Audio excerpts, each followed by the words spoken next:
On behalf of Atrium Innovations, I welcome you to this webinar on fundamentals of UNDA-numbered compounds, part 1 of 2, with Dr. Dixon Tom.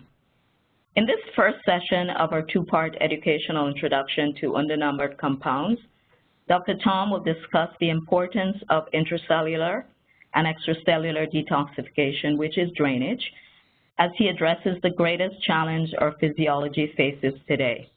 He will also provide an overview of the UNDA-numbered compounds, what they are, how they were developed, the organ systems they impact, and the levels of healing that they can influence. Let me now introduce Dr. Tom. He is one of the founders and medical directors of the American Center for Biological Medicine and the American Center for Alternative Medicine in Scottsdale, Arizona. Dr. Tom graduated from the University of Toronto Dentistry in 1974 and the Ontario College of Naturopathic Medicine in Toronto in 1986, and the National College of Naturopathic Medicine in Portland in 1989, and he has been in practice for over 40 years. His primary focus is the management of chronic disease, including autoimmune disease, neurological conditions, gastrointestinal health, and endocrine disorders. Please join me in welcoming Dr. Dixon Tom. Dr. Tom? Thank you very much, Diane. Good day, everyone. Depending what time of day that you're watching this, it may be morning, afternoon, or evening, but I'm sure you will get a lot of very helpful information especially if you're brand new to this whole topic. So first, I am a paid advisor to Sir Royal. However, I have no other sort of financial contacts with them other than providing education for them. So as Diane said, what we're going to talk about is sort of the introduction to how these particular compounds, the UNDA numbers, will be an incredibly valuable addition to the style of practice that you presently have. So in the form of some introduction, we'll talk a little bit about how did we get here and, why were these remedies came on the scene over 100 years ago now. So if we look at health, first of all, and which is what we deal with on a day-to-day basis in our practices, the World Health Organization said a long, long time ago, it's a state of this complete physical, mental, and social well-being, and not merely the absence of disease or infirmity. But in reality, what we've come to know in the last 71 years is that it's this continuous balance. It's not just about it's a disease or it's not a disease. And, since the founding or the discovery of the human genome in 2003 and then about 2005, how the importance of epigenetics has come into play as far as how the genome, how our genetics actually manifest what it is that our patients present with. So we have genetics, which, is now sort of the rave of all the advertising that you should get your ancestry tested and you can do all these genetic things to see if you're going to have condition X, Y, or Z. But more importantly, from our perspective, is like what influence can we have on one's epigenetics? Because we now know that since there's only upwards of about 25,000 genes in our body, each making protein, but we have about 130 or 50,000 proteins. We know that each gene codes for multiple proteins, and what affects that is our epigenetics. So it's not just about your genetics, it's what you do about it, which is what we're going to talk about, which is where the lifestyle component comes into play. So when we balance lifestyle choices with the proper epigenetics and the actual genetics that we've inherited from our parents and grandparents and great-grandparents, we can get to a place where a person can totally be, get into balance. First, we have to say, and if we were in a room and we're discussing it, we could have this discussion of, why do people get sick? And if we were talking to a lay group of people, and had a bit of an introduction, what we would talk about are these 9 things that are sort of listed on this particular slide. And most people, the first thing that they come up with is usually number 6. Because people tend to think that, why we get sick or why we get ill. They're always thinking about the flu or having a cold or, some type of parasite infection, some type of gastrointestinal distress. Other people will come up with what is well known now in society, that stress is a major contributing factor to pretty much any and all types of inflammation, which is now associated with virtually every condition that we have in our bodies. And people do know, even though the habits continue, the lifestyle choices, not exercising, we see the importance of movement on an everyday basis. Smoking, now it's not about smoking cigarettes as much as it is vaping, which is the top of the news cycle, definitely. And, how much sleep do we need? There's thousands of studies that have been shown that 7.5 to 8.5 hours of sleep is pretty much mandatory. Yeah, we live in a society that thinks that they can get by without that type of thing. But in addition to those aspects, I always look at those and saying, are those really the cause of the problem? More importantly, we go back to a book that was written and published by Dr. Henry Lindlar, who was a medical doctor in the early 1900s. And he published this book, The Nature Cure, and he made a very profound statement. Once again, remember, this was published over 100 years ago, where he said, the continuous violation of nature's laws, such as excessive eating, too much alcohol, too much coffee, tea, overwork, night work, worry, fear, poor air quality, lack of exercise, loveless marriages, is viewed as primary causes of continued health degeneration. And we could have written that in the 2000s. We could be writing that in 2020 and 2025 and 2030. It's been the same since time began. It will continue to be the same because all these violate the balance of our genetics, epigenetics, and lifestyle choices. So there's really nothing different. And I look at these as being more fundamental, and really as practitioners, the type of thing that we need to primarily focus on, as opposed to be concerned what disease a person has. More importantly, what types of things are they doing that may contribute, to their ongoing challenges. So one of the other fundamentals of those 9 things was toxicity, and it's well recognized that what our body needs to do in order to keep things in balance, what our physiology, our biochemistry, and even physics needs to do is how do we manage the exposure to the tens of thousands, if not hundreds of thousands of toxins that we have been exposed to over the centuries, of our life. So we need to look at them on all levels, not just a physical toxin. We've talked about the aspect of the soils are being depleted, our food is being, is populated with poor quality nutrients, the air is polluted. We talk about the whole idea of climate change, what impact is that going to have on our physiology as time goes on. So we have all these different types of factors. So I like to break down toxins into, so-called natural toxins, which we call endogenous toxins. And in fact, most people don't realize that runs the greatest risk to your health, much more so than exogenous or xenobiotic toxins do. But we always talk about something external to us. We always want to say, well, it's something not us that's related. But at this moment, every instant, there's tens of thousands of chemical reactions going on within every cell in your body. And every cell, as it's going through it's a necessary production of, whatever that particular cell is doing, is producing a waste product.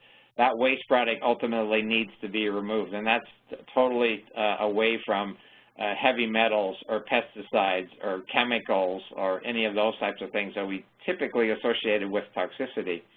So we tend to focus more on the exogenous, but I'm suggesting we need to look more on the endogenous, because when the endogenous is being well managed, the exogenous become much less of an issue and much less of a concern, because the function of the body is to remove things that are not self. Important also to remember that it's not just physical aspects, it's not just the waste products that are being produced within cell metabolism, but it's also the emotional toxicity in this world that we live in. In fact, it's suspected that the emotional toxicity has a much greater impact on one's health than even the physical toxicity does. So, how do we facilitate the body getting rid of, whether it's an emotional toxicity or physical toxicity from cellular metabolism, or indeed if it's a heavy metal that you've been exposed to, or maybe it's mold, or all the chemicals that we are typically exposed to on a day-to-day basis. So in order for the body to get into a proper place of balance, to get into a proper place of a normal function, we need to be able to understand and appreciate that every single organ system doesn't work independent of any other organ system. In fact, as this slide suggests, every one of these organ systems interact with the other one, which is why I find in medicine that it's sort of gone down the line of sort of specialized medicine and go to specialists. You have a cardiac issue, so you go to the cardiologist, or you have diabetes, or you have Hashimoto's thyroiditis, or you have adrenal insufficiency, so you want to go to the endocrinologist, or infertility, which seems to be much more of a common problem nowadays, so we go to the gynecologist. And yet, they're only looking at their one piece, and I've always said it's impossible to deal with one single organ system without looking at every other organ system, and that's really what the focus of biotherapeutic drainage is about. It's not, in our therapies, UNDA numbers don't really treat diseases. They don't treat organ systems, they don't treat individual organ systems. They treat the body. They try and get this balance of epigenetics, genetics, and lifestyle all into one, which is the critical aspect of what we're really looking for. So, what is drainage? This term that people have a concept of what it is. And, the most important aspect of this, which was from my mentor, Dr. Guignot, who basically stated that drainage is a physiologic action, and the important term here is physiologic. And it doesn't exceed physiologic limits, because when you start exceeding the physiology limits, that's when you start getting into so-called adverse effects. So drainage is a physiologic action that allows our bodies, our organism, to eliminate toxins. And once again, we're not just talking physical toxins, we're also talking emotional toxins. And those toxicity, needs to be removed without further imbalancing the physiology of other organ systems. So if we step on one organ system to the benefit of the other, that's not going to help our body. Everything has to be within, like a teeter-totter, in a very careful balance. So we do not want to exceed the normal physiologic limits that our tissues, have allowed us to move back into a place of balance. Back in the 1950s, a French physician, Dr. Clement, wrote the definition of drainage can be compared to detoxification as the sum total of all the therapies that you do as a clinician, as a therapist, that we have to facilitate the body's ability to eliminate things through the normal channels, through the normal emunctories, through the normal ways that the body always excretes things. Of these toxins that are in some way impacting in a negative way, what the patient is, why the patient is coming to us, that requires some form of treatment. So in other words, we call drainage this process of recognizing, first of all, that there is a problem, somehow figuring out which systems are necessary to neutralize that toxin. Whether, again, if it's an emotional thing, maybe crying, that may be how we neutralize it. And then how do we get it out of the body? And whether it's a natural thing or an unnatural thing, whether it's from cell metabolism or it's from a heavy metal, we have to facilitate our body's efficient emunctories to be able to discharge these effectively. And until the body is capable of doing that, it's almost impossible, in fact it is impossible, for the body to return to a place of balance and stability. So we look at this process, we'll call it detoxification, by opening emunctories or facilitating the emunctories to do their job, to excrete these things from the extracellular matrix so that we can return to this place of homeodynamics. The word homeostasis was coined by Bernard in 1878, who is considered the father of physiology. And it's not really homeostasis because there's nothing static about this. It's a very dynamic, very efficient system. So we're trying to recreate that, because when a person comes in a state of dis-ease, meaning the cells or the body is out of balance, our goal is to simply move it back into balance. How? By facilitating normal physiology. So we allow the body through these functions to cleanse itself. We don't do drainage instead of something else. In fact, it's done. Anything that you presently do in your clinics will be better. In fact, that's one of the amazing things now, over 20 years of using these therapies, that whatever it is that I was doing before just got it's so much easier and so much better. And so once again, I didn't replace things, I just added this to make what I was doing more efficient. And it's more than appropriate to use these in conjunction, and whether you're doing acupuncture or a single homeopathy or hands-on, physical medicine of some type, these remedies will sufficiently or significantly help them. So, and we accomplished that in this particular case using the UNDA numbers, which obviously is what we're going to be talking about.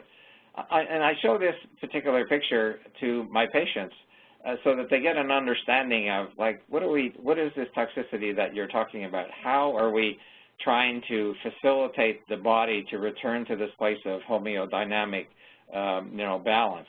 So on the left side, we see, of course, the primary emunctories.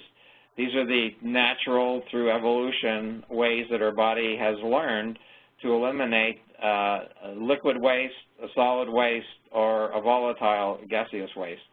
Through our lungs, our kidneys, our digestive tract, of which the liver is part of that, through our skin, which we'll see is in both primary and secondary, and through our emotions. If any one of these 5 primary emunctories are not working as efficiently as the body would like them to be from a physiology perspective, the patient invariably will present with some condition that you will probably end up with an itis, a sinusitis, a prostatitis, a vaginitis, a pharyngitis, tonsillitis, et cetera, et cetera. So just the fact that that comes into play immediately triggers, I need to look at how this person's primary emunctories are functioning. When the primary emunctories are overtaxed, and this bucket starts to fill up with more stress, more toxins, more imbalance in the lifestyle, more microbes, et cetera, as we go back to that slide earlier. The body then starts using what we call secondary emunctories, which basically the body has said, well, okay, this is part 2. This is how, if we can't get them out through the primary emunctories, let's get them out through the secondary emunctories. So we see skin is the first thing listed under secondary emunctories, and we say, well, how can skin be a primary emunctory and a secondary emunctory? Well, we know the primary function of the skin is sweating. And what is sweat? If we look at it, if we break it down and look under a microscope, you look sweat under a microscope, you look at urine under a microscope, it says, oh my gosh, it looks almost the same. It's identical. It's another way, it's a way that the body can eliminate things through a natural emunctory. However, when the skin becomes a secondary emunctory, when we look under the microscope, it's no longer looking like urine. In fact, now it's called a rash. Now it's called psoriasis. Now it's called eczema. Now it's called skin cancer. In fact, in my belief system, there is only really one skin disease, true skin disease, and that's hives, that's a bee sting, that's a mosquito bite, et cetera. All these other skin things that we go to a dermatologist about are simply a function of primary emunctories being inefficient.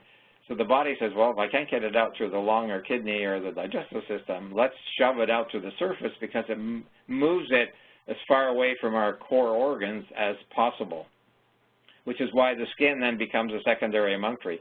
In addition to that, if the body, for whatever reason is unable to push it out to the skin, says, well, let's put it somewhere else. I don't want it in the brain. I don't want it in the heart. I don't want it in the lungs. I don't want it in the digestive system. Let's put it in the joints. So just like the skin, virtually all musculoskeletal issues are secondary problems to the fact that the primary emunctories are not efficient. And so other than a sprain strain where you fall down or sprain your ankle or you're playing a sport and, injure it with the sprayed, tendons, ligaments, et cetera, that's an obvious issue within the musculoskeletal. But if you look at someone who has rheumatoid arthritis, who has lupus, or, any chronic tendonitis, carpal tunnel, all these types of things, we look at those as toxicity issues. And yes, they are in the musculoskeletal system, but they're secondary to the fact that the primary emunctories are inefficient at removing the toxicity. So we know that another secondary emunctory, of course, is our mucous membranes. So when we get a cold, what's the first thing that happens? Our nose starts to run. We start to cough. Our lungs have fluid in them. Why? Because it's trying to flush out the irritant. And is it the bacteria that's causing the mucus? No, it's not the bacteria. It's the body's reaction to the bacteria. So the bacteria or virus is the trigger, but the actual symptom is the body's natural physiologic response. And so in the wisdom of medicine, it says, oh, if you're runny nose, let's dry it up. And what is that going to do? It's just going to make you hold on to that toxicity for a longer period of time. So any form of a mucous membrane discharge is almost always another sign that our primary emunctories are inefficient. And then the next, and in this case, the last secondary emunctory is we look at the mental emotional aspects, the inappropriate use of emotional discharge. So we can cry, it can be appropriate. We can get angry, it can be appropriate, but those can also be totally inappropriate. So we're talking about when it becomes an inappropriate response, meaning it somehow is affecting someone else. So if you get angry and take it out on a pet, you take it out on a spouse, you take it out on a child, this is obviously not an appropriate way of it. But if you go out in the woods and scream and yell or get a punching bag, that would be an appropriate way to express that secondary anger while we start looking at, our primary emunctories again. So once again, we're looking at the toxins of energetically, mentally, emotionally, and even on a physical level, on the somatic levels. So what types of therapies do we use or can be utilized and are utilized in medicine to try and move things out of the body? So we have these elemental, in fact, these top ones are what we call natural laws. We have to breathe clean air. We have to drink clean water. We need sunlight on a regular basis. Electricity has been used, for the last couple hundred years. Magnetism, and we've got away from those thinking that, oh, really, how effective are those nowadays? We obviously use food, we use enzymes, we use nutraceuticals. We also have the mechanical aspects of hands-on medicine, structural integration, some forms of body work, massage, colonics, hydrotherapy, et cetera. And then, of course, we get into the energetic aspects, and, I always encourage people that you ideally should have at least one energetic therapy that you're comfortable with, because it's my belief that no matter what other therapy you do, on some level we're going to need to improve or deal with the energetic aspects of things. So whether it's homeopathy or acupuncture or flower essences or therapeutic touch or gemotherapies or tissue salts, whatever you're akin to, and obviously some combination of that is even going to be more effective. And then, of course, we have the mental and emotional aspect, the importance of positive thinking, the importance of daily prayer. Now meditation is becoming much more accepted and much more understandable to just spend a few minutes in sort of quiet solitude to quiet your nervous system, to calm things down, to allow you to move to the next level.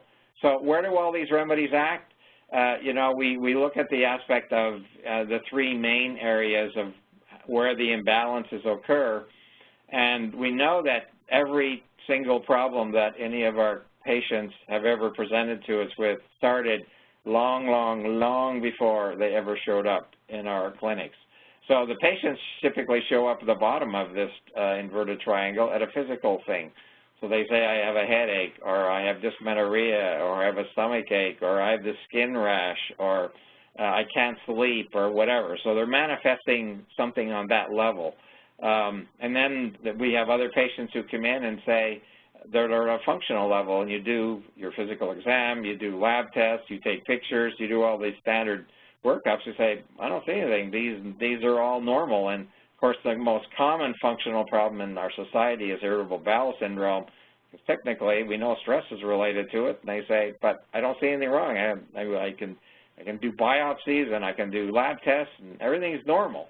But at the highest level of imbalance is the energetic imbalance, and we know that every single issue that any patient has ever come into us with indeed has an energetic imbalance, which is why I believe that you need to use some form of energetic therapy on some level in the long-term things as you're basically helping people improve their health.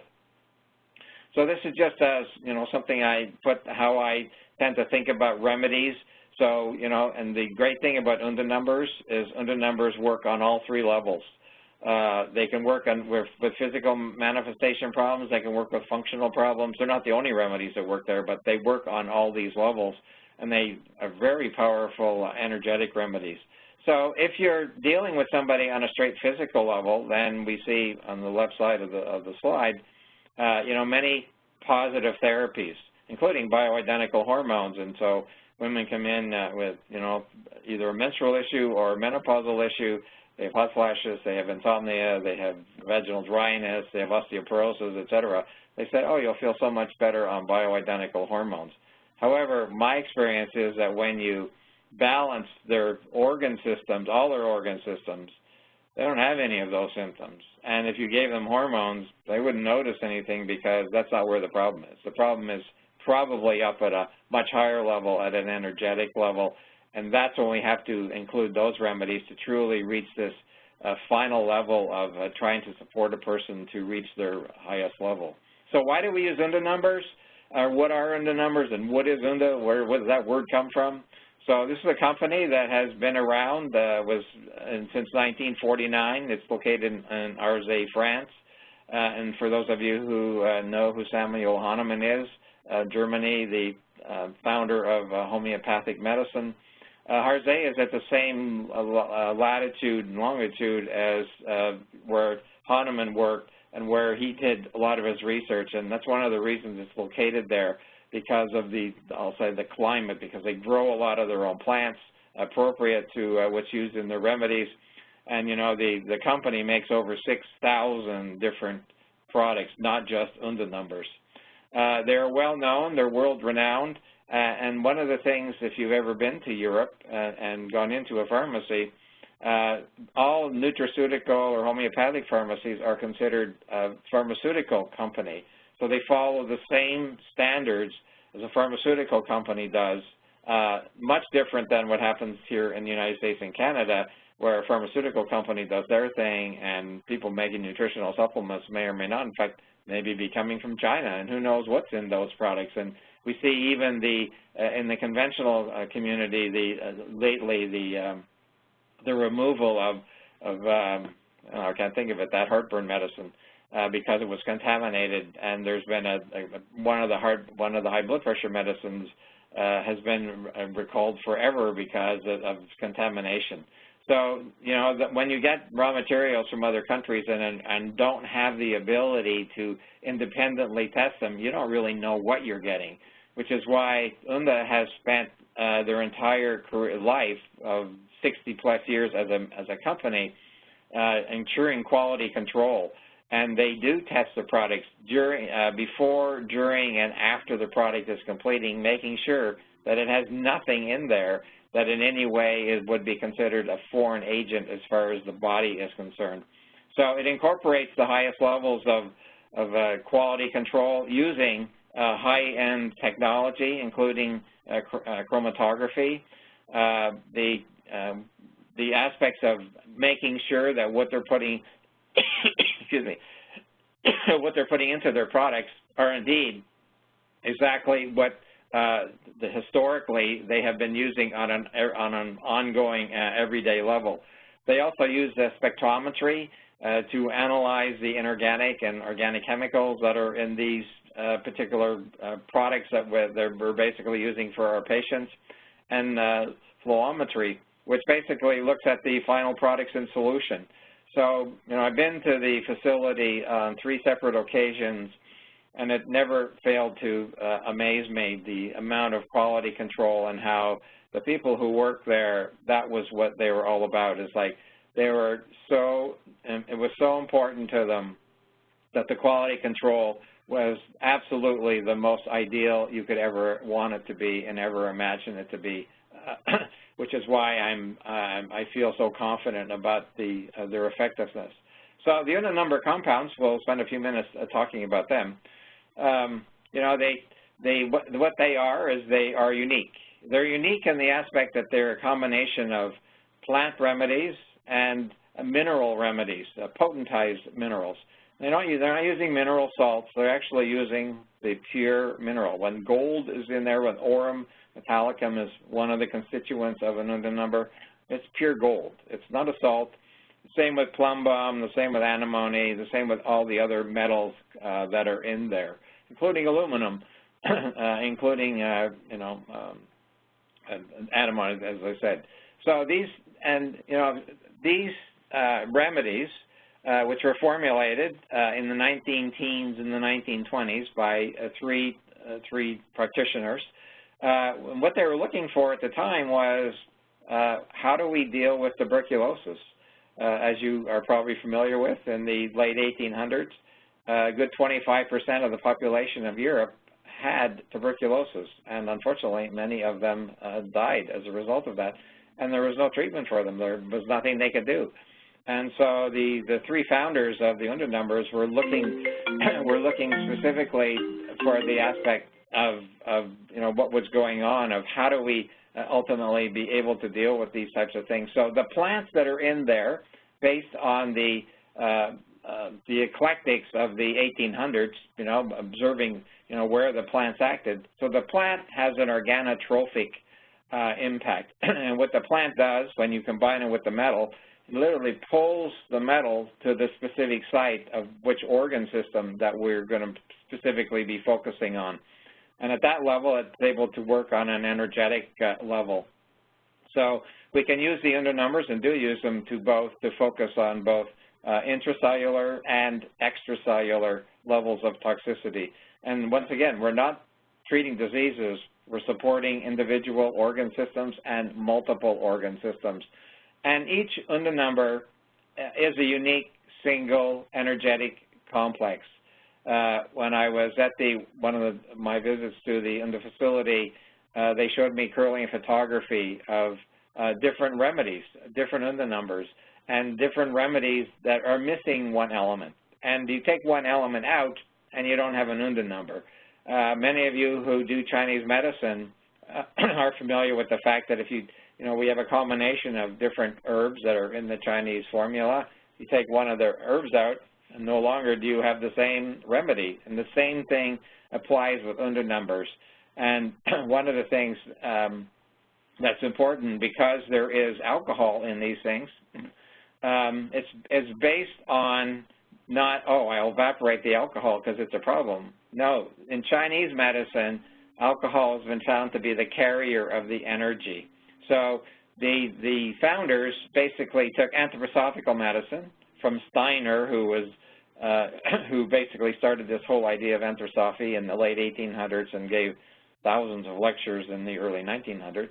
The whole idea that Hahnemann had of miasms, the idea that of oligotherapy, which is the small amounts of minerals, Chinese medicine, as I said, and of course the whole concept of homeopathy, which is energetic. So what we have is we have these plants, go back a slide if I can, where we integrate plants typically at a 4x to 6x, which means there is some plant material in the UNDA number. And so people will say, oh, I like the taste of this one, or I don't like the taste of that one. And what you're actually tasting is the plants that are in there, because they're still some molecules. It is also pure metals in a 12x, so you'd be hard-pressed. You may find a molecule or two if you did an analysis of the metal, but, you know, we're getting closer to Avogadro's number, so we're talking mostly energy. And then, of course, alcohol is the carrier, and it's how we circulate it. And so in this particular case, if you have an UNDA number, you can't say, well, I'll heat it up, because if you heat it up, you don't have an UNDA number. You have nothing. You basically, and I've seen, you know, take an UNDA number, look under the curling photography, do the same thing, take the alcohol and say, well, there's nothing there. It's because you destroy the remedy, so you're really not giving the patient anything. The plants, as I said, are organotrophic, and they carry the metals to the appropriate site so that the energetic reaction can take place at the intracellular or extracellular place. The metals that are in the UNDA numbers include gold, which basically supports every organ system in our body. It's sort of at the highest level. It's an interesting aspect that, that's been incorporated into our DNA. That's been incorporated, into the body's ability to heal itself. And maybe the eclectics, and the alchemists from, way back when realized that gold was such an important aspect without being able to find gold in different reactions. But what's interesting about gold, I was told once by a financier that if you put all the gold available in the world, it would fill 2 Olympic-sized swimming pools, and that's it. And that's why it's such a precious metal and such precious in the body, and it's precious in the UNDA numbers that specifically use that particular metal. Copper has been, obviously, it's another metal. It supports mostly our hemopoietic system. It's involved in our immune system. It's involved in antibodies. So we will find that in lots of remedies that have that particular function. Silver, we now talk about colloidal silver, and silver, it's been used forever.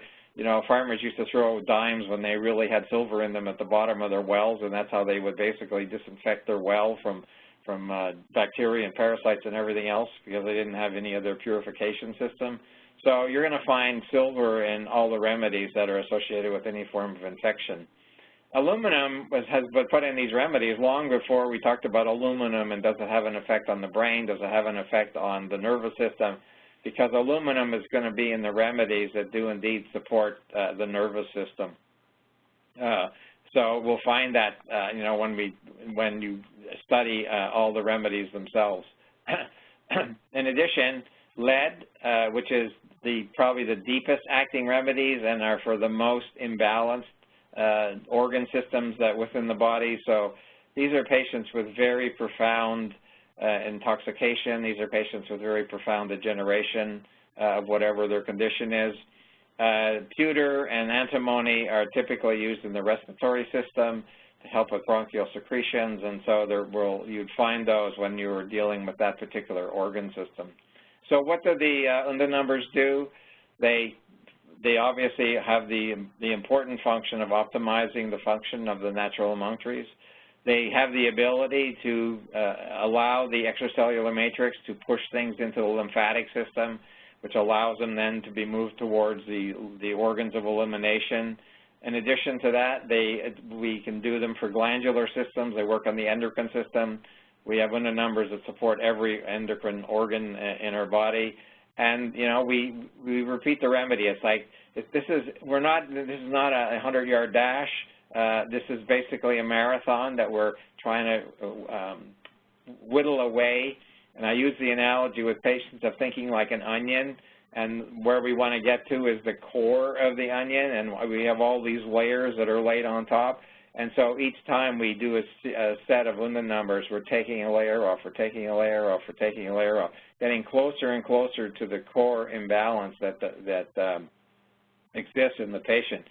And, terrain is a discussion by itself. I do an entire 2-day seminar on just that particular word and, how it relates to the body ultimately getting back into balance. So we have these 5 stages that the UNDA numbers are capable of doing. They act at all levels, including the cellular stage. We know that, 2 of the remedies, UNDA number 1 and UNDA number 18, are important from the aspect of helping intracellular toxins, and in order to get things functioning better within the cell, we have to get things out, anything that's not supposed to be there, out of the cell into the extracellular matrix, ultimately then to be detoxified in the hepatic stage, which is what one of the 300+ functions that the liver has. What's interesting about the hepatic stage and the UNDA numbers, we have UNDA number 20 as a basic, but one of the other UNDA numbers for the liver is UNDA 243. And when that remedy was formulated over 100 years ago, even then they had realized that the liver had over 243 functions, which is pretty amazing when you think back and say, wow, 100 years ago they had something figured out. when we're looking at the kidney, when we're looking at the whole, the lungs, UNDA 2 is kidney, UNDA 5 is respiratory. And so those are our primary emunctories that we're trying to focus on here. But we also have things that we know that the body has accumulated. I think if you have a skin rash, if you have a joint problem, we know that toxins have been accumulating. So we're going to do remedies to try and help clear that extracellular matrix of moving some and breaking this down to a point where it can be eliminated then by our primary emunctories. UNDA 258 is such a remedy. It will support liver function, but what it first does is it breaks down heavy metals, it breaks down pesticides, it breaks down insecticides, breaks down emotional toxicities. It breaks down all these types of things so that they can ultimately be removed. UNDA 48 is a very deep-acting remedy for the same type of thing, and when people have an infection for what's going on and have an inefficient fever, we in fact encourage fevers. We don't try and discourage fevers because fever is the best antibiotic the body ever could see. And the more we can encourage the body to have a natural fever reaction, it is the best way to be able to eliminate things. So we have these remedies that are then supported by the actual emunctory remedies. UNDA 7 is the GU area, UNDA 50 is the colon, UNDA 27 is respiratory, UNDA 245 is the genitalia, and 270 is the skin. So obviously what we do with these remedies is we mix and match these remedies. Now, there are 76 UNDA numbers that you can purchase that are made by the UNDA company in Arzay, Belgium. But they're numbered, as you see, from number 1 to 1,002. Said, well, how come they're numbered from 1 to 1,002? Because when the founders founded the remedies, they had 1,002 formulas. But, you know, in the 1920s, they didn't have a facility that said, oh, here, give me, you know, UNDA number 999. All they had is a formula with all these herbs in. They would take it to the pharmacist. The pharmacist, the herbalist, would combine them, you know, succuss them, and make the UNDA number. So in 1936, the founders published in Paris, in French, what they believed were the 76 most important remedies that produced the effects that they ultimately were looking for. And that's when they all got together, because they obviously did 20 years of trials with their own clientele to figure this out. So their UNDA numbers are grouped into groups. We have UNDA 1 to 13 as organs, 14, 15, and 16 as degenerative remedies, 17 to 50 as functional remedies, and 74 to 1,002 as drainage remedies. And what we do is we mix and match. The numbers 1 to 13 all have a metal. The numbers 14, 15, and 16 all have a metal. The numbers 17 to 50 all have a metal except UNDA 23. So in other words, UNDA 1 to UNDA 50 all have metals with the exception of 23. And the numbers above, from 74 to 1,002, have no metals except the three numbers that are listed there, 202, 700, and 710. You know, and there's theories and ideas. How do they name these types of things? You know, the UNDA founders, you know, was important to them. It's less important to us. We just know that these remedies have been tried and proven. So we use the UNDA number compounds, as you see on this slide, to be able to mix and match and treat either multiple organ systems all at the same time or a single organ system at once, focusing on intracellular and extracellular levels to remove these blockages, to get rid of these toxic accumulations for whatever purpose that ultimately they've had. So we're trying to support normal physiology. We're not trying to treat a disease. We're just simply trying to balance these different organ systems. And we see on this slide the two overlapping triangles. We have the kidney at the bottom, we have the digestive system on the upper left, and the respiratory lung on the upper right. Now we have endocrine, cardiovascular, and central nervous. And you know, the reason I put this slide together is because it basically shows how all these organ systems interact with each other. And you know, in a totally different model, these organ systems mature in this specific order: kidney, GI, lung, endocrine, cardiovascular, and central nervous system. And so there's, you know, literally from the time of conception to our mid-20s is the maturation of all these organ systems, with the exception of our musculoskeletal and skin, which almost keep developing. In fact, believe it or not, our nose, like Pinocchio, never stops growing. Literally from the day of conception to we die, our nose keeps growing, which is an odd fact, but it's a true fact. So that's why those are in the middle, because in order to focus on somebody with a musculoskeletal problem or a skin problem, we don't go there, even though we have UNDA numbers for that. We focus on the outer 6 remedies, first of all, in order to be able to support this person. And we see these are the basic UNDA numbers, the basic organ UNDA numbers in that first group of 1 to 13 that are associated with these particular remedies. And so, you know, if we are going to deal with a gastrointestinal issue, organ system out of balance, you'll see we'll use either 1, 3, 4, 6, or 13. If we're going to deal with a respiratory problem, it'll be UNDA number 5. If it's an endocrine problem, it's UNDA 10, cardiovascular is 8, et cetera, et cetera. So those, you know, and the whole idea of this is to create an understanding of, you know, this is the age of maturation, as I just suggested, which is an important aspect when, you know, we go into how did a person get to where they are. So they're 47 years old, they're coming in because they have condition X, Y, Z, and it's like, well, we're always worried about what is the X, Y, Z, and I say, well, how did you get here? Where did this problem start? It didn't just start yesterday or last week. You know, it started literally at this time of conception. And the great thing about UNDA numbers and drainage is we can go backwards. We can go back and be able to support these. So how do we dose these particular remedies? When we look at children, basically, you know, children will say from teens on, the usual general dosing is to take 5 drops 3 times a day away from meals, ideally 15 minutes. Morning, when you get up, bedtime when you go to bed, and somewhere in between. They don't have to be evenly spaced, but ideally we're at least 15 minutes away from eating. Why? Because these things are absorbed sublingually. You don't have to get them into the stomach. Literally, they're absorbed through the mucous membrane under our tongue. If somebody has an acute problem, we actually dose them at 5 drops 6 times a day.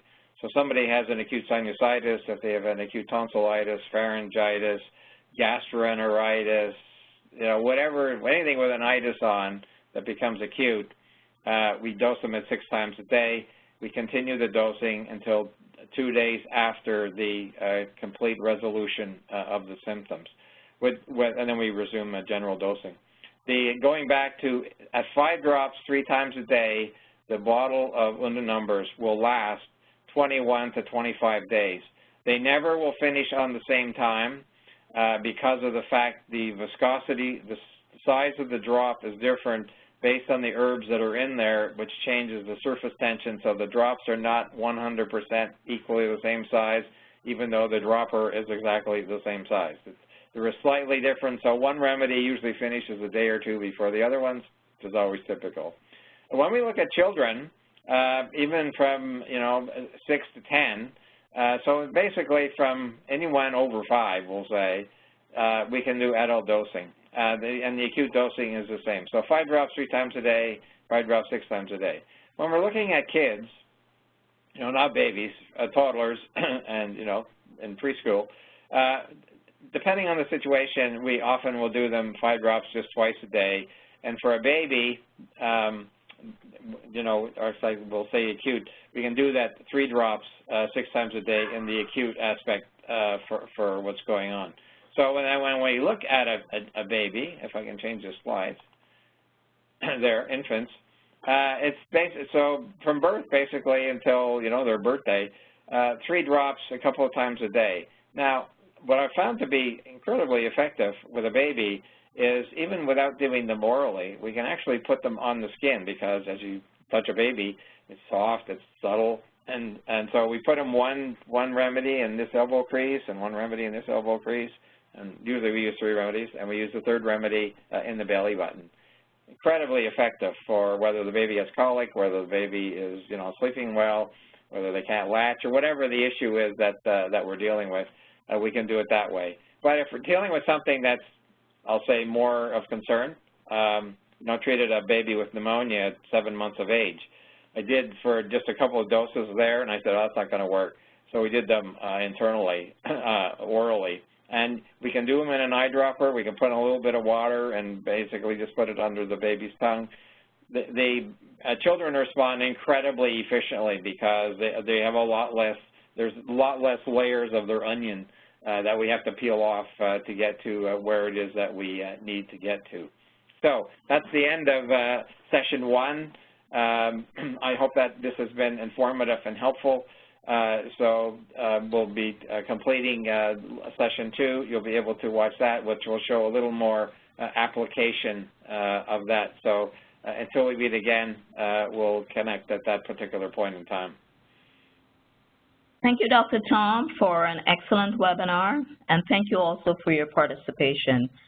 Now that you've experienced the rudimentary concepts of the UNDA-numbered compounds, I encourage you to tune in to part 2 of this program to experience an introduction to how the UNDA-numbered compounds can easily be integrated in clinical practice. If you have any additional questions, please contact your Atrium Innovations representative. If you do not have an account with us and wish to do so or require additional information, please contact your Atrium Innovations representative at 1-800-263-5861 in Canada or 1-888-737-6925 in the United States. Thank you once again, and enjoy the rest of your day.